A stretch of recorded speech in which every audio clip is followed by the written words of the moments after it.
Magandang araw po.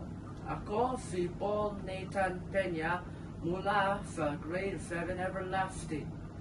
Ako ay gaganap bilang si Don Juan, ang bunsong anak ni Haring Fernando.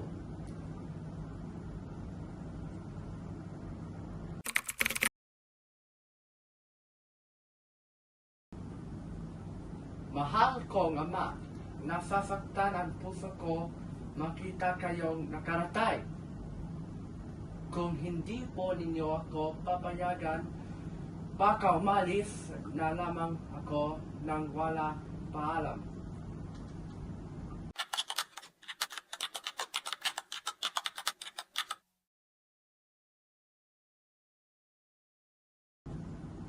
Bendisyon mo, aking ama, ang babaunin ko sa aking paglalakbay.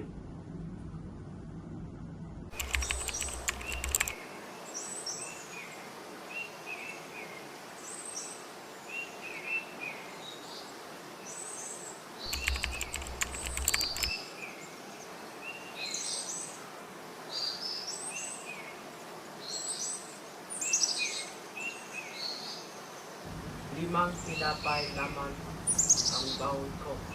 Hindi ito sapat, pero sapat na ito pang palipas ng gutom.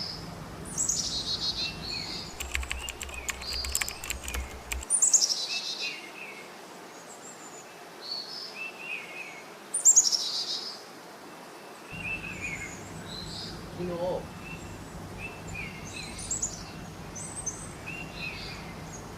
isang tinapay na lang po ang meron ako, pero ito ay aking ibibigay sa iyo.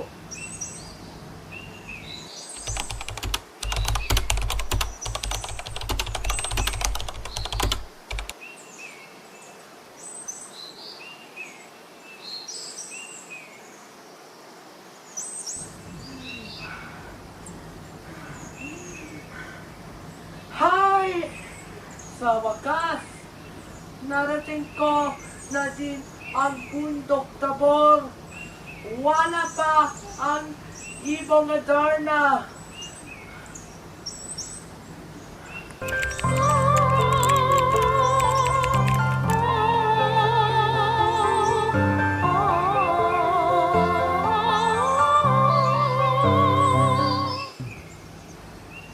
Tumapo na ang ibong Adarna sa punong kahoy. Kailangan sundin ko ang payo ng eremitanyo sa akin na huwag akong matutulog at huwag kong hayaan na may putal ako ng ibong Adarna para hindi ako maging bato tulad ng mga kapatid ko. Dapat hiwain ko ang aking braso ng kutsilyo para hindi ako makatulog.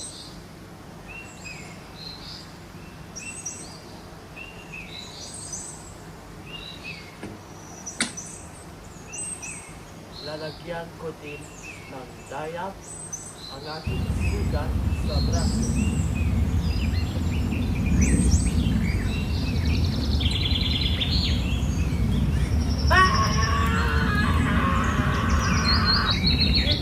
Ang malaking tulong dahil sa hapdi sa sugat ay mas makakatulong upang hindi ako makatulog sa awit ng ibong Adarna at mawala ang aking antok.